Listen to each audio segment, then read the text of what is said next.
Hey, good morning. How y'all doing? It is Well Red Beard, and we are here for Beard on King episode. What is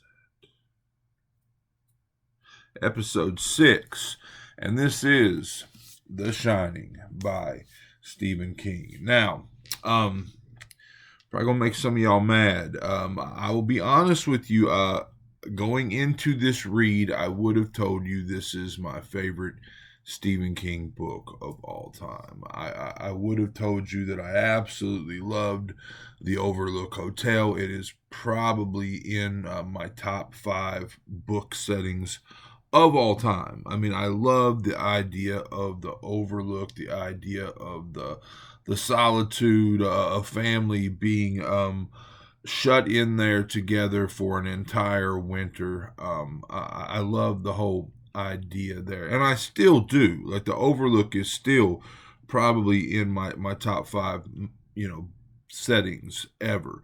But as far as the reread of this goes, I think that I'm way less on what my rating of the book is, and I'm going to tell you I am at 3 stars. Now hold on. Let me see if I can explain why. I mean, I think a lot of that has to do with pollution from the film. And when I read this as a young kid, 13, 14 years old, whenever it was, I had not seen the film. I didn't know of the existence of the film. I could go to the library and grab books and go to my room at night and be not bothered. But I didn't really have the opportunity to watch a lot of films without having someone look over my shoulder. So I didn't watch The Shining film until probably at least 10 years after having read this, until I was in my 20s.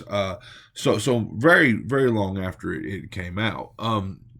But I got to tell you, I prefer the film, and I know, Kubrick couldn't have done it without all of the source material from that Stephen King created. But I just feel that so much of the stuff that I like about the film is not in the book, and there's just a ton of it. And so when you're reading this thing and you're waiting for moments, and those moments never happen, and and for me it was kind of a big deal, but everything about it felt a bit less. Like I feel that I knew less about the Overlook, less about the layout, less about the lobby, and the big what it was, I guess it'd be like a big lounge room where Jack is writing in the movie.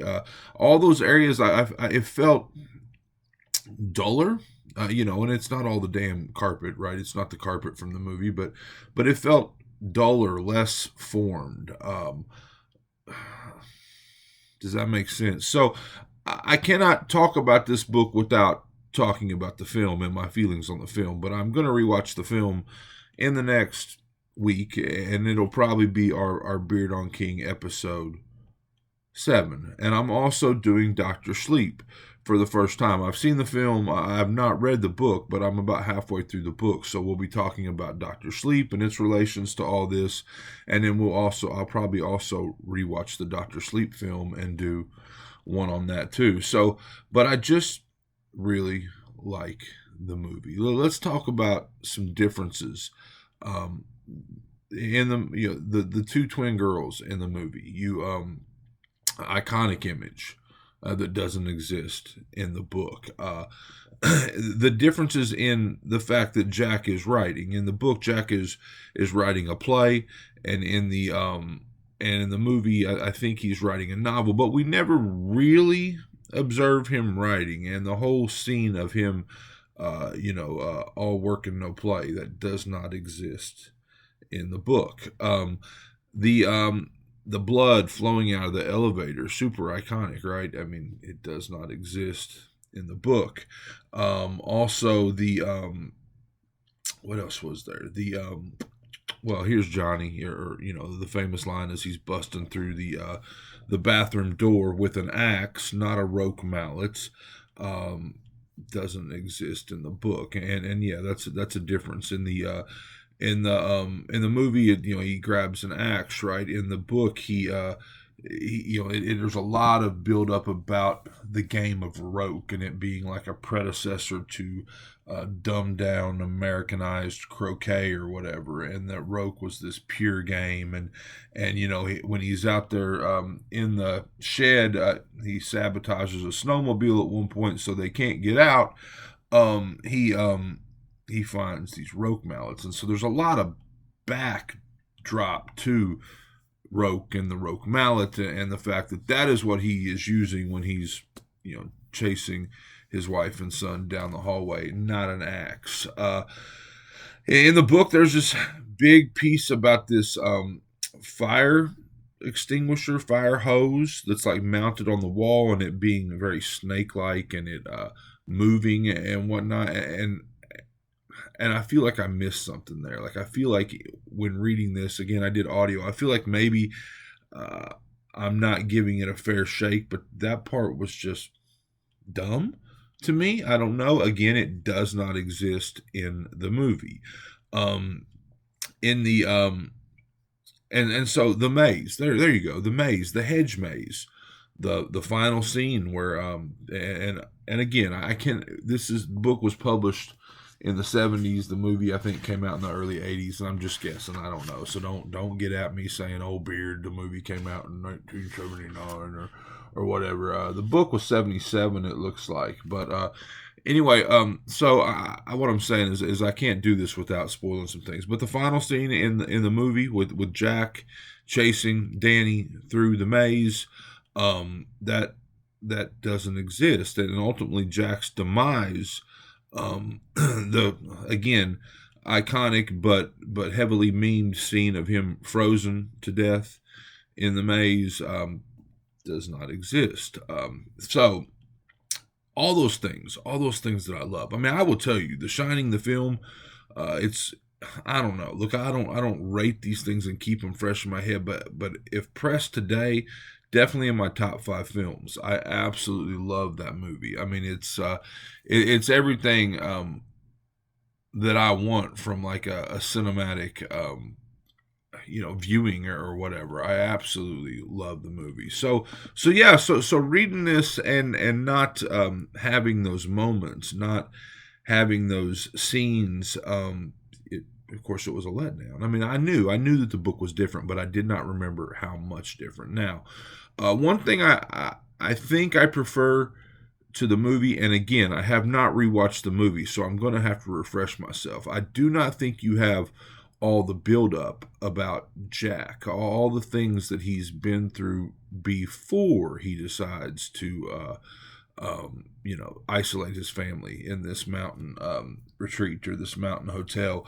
The dealings with his student on the debate team, and I'm not going to go too much into it, but the financial issues that they're having. I mean, the family's back is up against the wall, and again, he is not this. Don't get me wrong. We see Jack Nicholson sitting there in a movie, and you look at his eyes and you don't think he's 100%, there maybe, but in the book, it really goes a long way to tell us the things that Jack has already done. I mean, he's already put his hands on Danny. So, and Wendy has already contemplated leaving him, already thought about divorce, and held on. And I get it. I get holding on. I do. I get trying to hold on to your marriage, but holy shit, isolating yourself with this man for 5 months in the Colorado winter,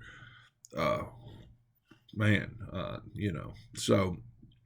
that there's a lot more setup in the book as far as that goes, as far as who Jack is and the fact that he's already got issues, already got problems. And again, I've already said it, but I got to watch the film again because maybe they show you some of that. I don't believe they do, but maybe they do.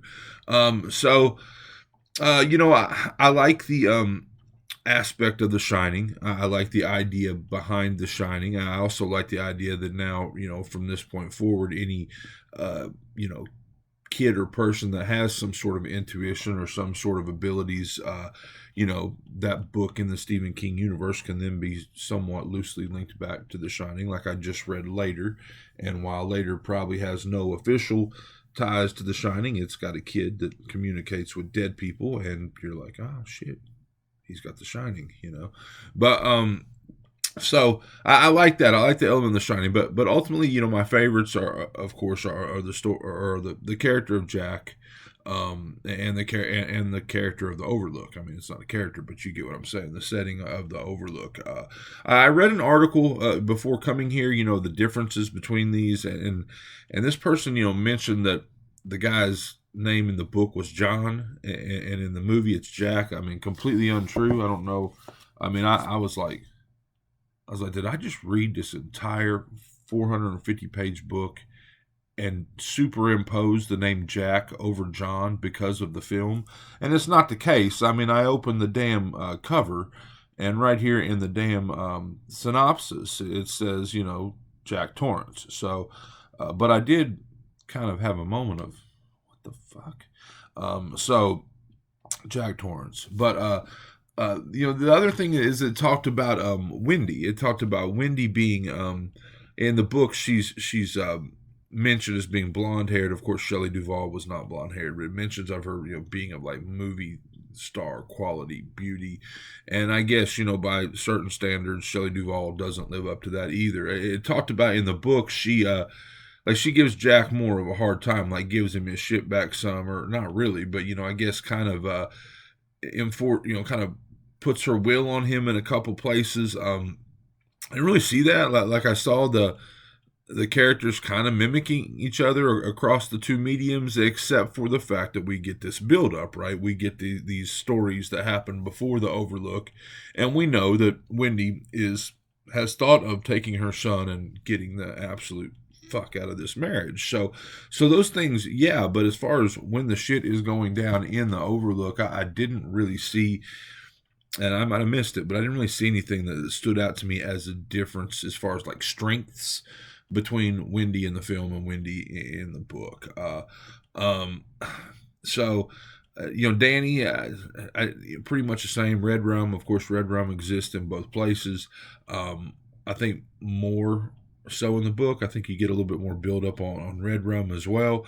There was one other thing. Okay, so like this article that I read again, or they already got the name wrong, but they talked about how the movie was Kubrick tried to so they said in the book, it's definitely a haunted hotel, definitely like and the haunted hotel is what pushes Jack overboard.